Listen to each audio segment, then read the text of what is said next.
गुरुदेव के आशीर्वाद से प्राचीन मंत्रों की इस श्रृंखला में एक बार फिर आप सभी का स्वागत है। श्राद्ध बहुत सारे लोग कर चुके होंगे और बहुत सारे लोग कर रहे होंगे या अमावस्या पर करेंगे। आज का ये जो वीडियो है वो पितृपक्ष में करने वाली जो क्रियाएं हैं उसके बारे में है। शास्त्रों में बताए गए कई उपाय हैं जो हम आपको इस वीडियो के माध्यम से देने वाले हैं। इन उपायों को करने से जीवन की तकलीफें दूर होंगी, पितृदोष भी समाप्त होगा और साथ ही साथ पितरों का आशीर्वाद भी आपको मिलेगा।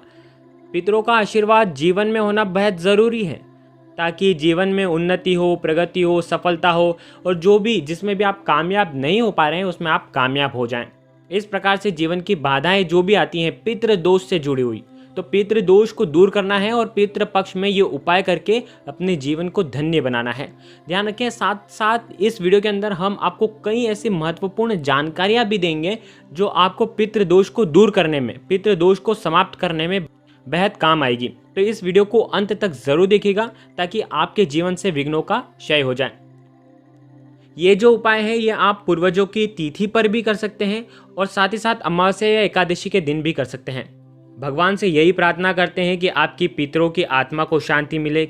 किसी के भी पितृ जो प्रेत योनि के अंदर हैं, जो ऐसी तकलीफ में है, ऐसी योनि में है जहाँ से उनको कष्ट हो रहा है, तो प्रभु से प्रार्थना करते हैं पितरों के इस पावन समय पर पितरों की मुक्ति करना और उनको शांति देना और पितरों के इस पावन दिन पर हमारी हर मनोकामना परिपूर्ण करना। पृथ्वी पर जब पितृ आए तो वो खुश होकर के जाएं, क्योंकि पितृ अगर धरती पर आ रहे हैं तो वो हमसे खुश होकर भी जाना चाहिए, ऐसी भी प्रार्थना करते हैं।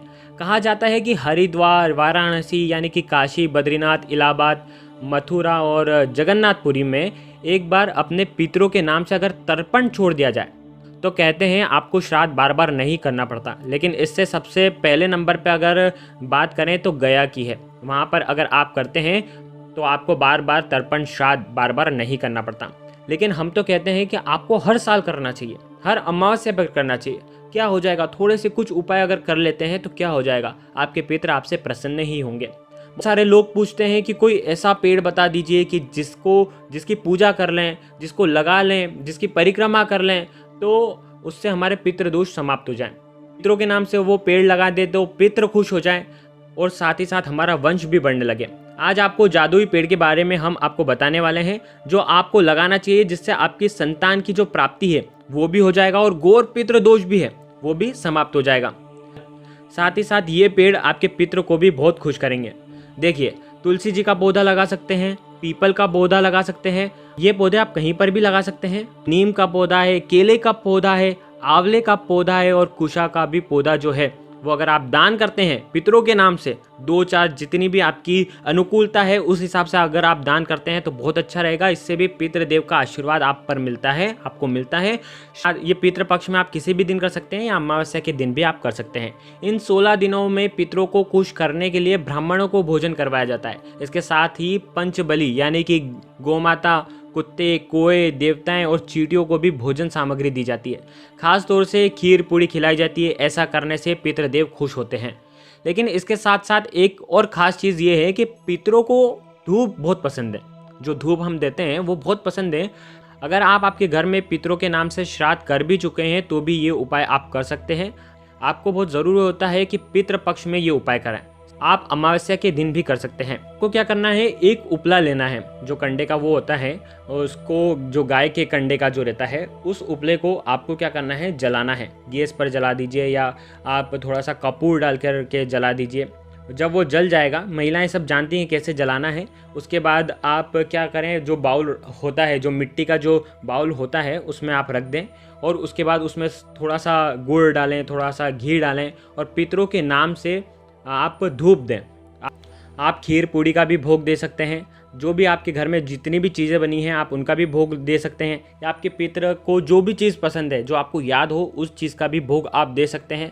ऐसा करने के बाद ही आपको ब्राह्मणों को भोजन कराना चाहिए। देखो, धूप से क्या होता है कि पितर बहुत ज़्यादा, बेहद ज़्यादा खुश हो जाते हैं और जीवन में आ रही तमाम समस्याएँ जो हैं वो समाप्त हो जाती हैं। आपको ये जो उपला है ये कहाँ पर रखना है, दक्षिण दिशा की तरफ। ध्यान रखिएगा, आपका घर का जो भी दक्षिण और पश्चिम जो कोना है उस पर ये, वहाँ पर ये उबला रखेंगे और वहाँ पर आपको धूप देना है। और आपका जो मुख होगा वो भी कहाँ होगा, दक्षिण दिशा, क्योंकि दक्षिण दिशा क्या है, पितरों की दिशा है। तो वहाँ पर भी आप ऐसा करके धूप दे सकते हैं। और उसके बाद आपको क्या करना है, पानी से खोलन कर देना है। आपको 3 बार पानी उस धूप के आसपास घुमाना है और खोलन कर देना है। और साथ ही साथ आप ओम पितृ देवताय नमः इस मंत्र का भी आप जाप कर सकते हैं।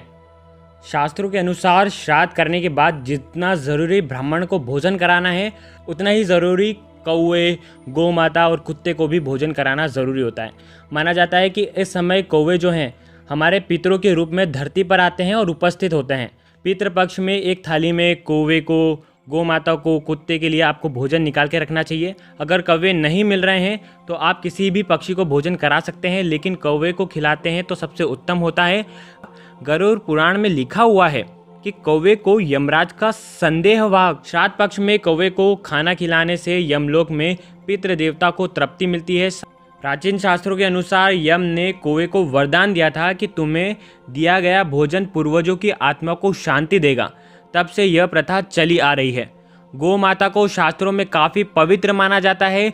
गौ माता में 33 कोटि देवी देवताओं का वास माना जाता है, इसलिए गौ माता को भी भोजन खिलाने से सभी देवताओं की संतुष्टि मिलती है। मान्यता है कि गौ माता ही यमलोक के बीच पड़ने वाली भयानक वैतरणी नदी से पार लगाती है, इसलिए श्राद्ध का भोजन का एक हिस्सा गौ माता के लिए भी निकाला जाता है। शास्त्रों के अनुसार जो कुत्ते होते हैं वो भैरव जी के सेवक माने जाते हैं। कुत्ते को भोजन कराने से भैरव बाबा भी प्रसन्न होते हैं। साथ ही साथ कुत्ते को प्रसन्न करने से ये भी कहा गया है कि भैरव जो भगवान हैं वो आसपास यमदूतों को भी फटकने नहीं देते हैं, नकारात्मक शक्ति भी दूर करते हैं और रक्षा करते हैं। ऐसा कहा जाता है कि कुत्ता भविष्य में होने वाली घटनाओं को जान लेता है। साथ ही साथ इनमें आत्मा को देखने की भी क्षमता होती है। यही कारण है कि कुत्ते को भी आपको कुछ ना कुछ खिलाना चाहिए। आपको रोटी में थोड़ा सा सरसों का तेल चौपड़ करके इन दिनों में थोड़ा सा लगाएं ताकि कुत्ते खा लें। ध्यान रखिएगा, आपको थोड़ा सा ही लगाना है, नहीं तो कुत्ते खाते नहीं हैं बहुत सारे। भले ही आप थोड़ा सा एक बूंद भी अगर उसमें लगा देंगे तो भी आपको पुण्य लगेगा। तो आप ध्यान रखें, रंग के कुत्ते पर शनि और केतु दोनों ही ग्रहों का प्रभाव होता है, इसलिए शनि को प्रसन्न करने के लिए भी सलाह दी जाती है कि काले कुत्ते को रोटी दें। काले कुत्ते को तेल से चुपड़ी हुई जो रोटी है वो भी राहु केतु के जो दोष है उनमें भी निवारण करती है। शास्त्रों में ये बताए गए कुछ ऐसे नियम हैं जिनको पालन करना आपको बेहद ज़रूरी है। आप धूप देते हैं, धूप देने के बाद जो बचा हुआ जो खाना है वो आपको क्या करना है, कौवे को खिलाना है, गौ माता को भी खिला सकते हैं और साथ ही साथ काले कुत्ते को भी आप खिला सकते हैं। अगर ये भी नहीं कर सकते हैं तो गौ माता को थोड़े काले तिल डाल दें रोटी में और गौ माता को खिला दें। ध्यान रखें, बिना नमक की रोटी बनाएं। ये उपाय आपको पितृपक्ष के दौरान ही करना है। पितृपक्ष चल रहे हैं, इस दौरान आप कर सकते हैं। आखिरी अमावस्या के दिन भी आप ये उपाय कर सकते हैं। गुरुदेव के आशीर्वाद से प्राचीन मंत्र, यंत्र और उपाय आपको प्रभावना के रूप में दिए जा रहे हैं। आपके अपने इस चैनल को लाइक करें, शेयर करें, सब्सक्राइब करें और बेल आइकन को जरूर प्रेस करें। जय पितृदेव, जय गुरुदेव, प्रणाम।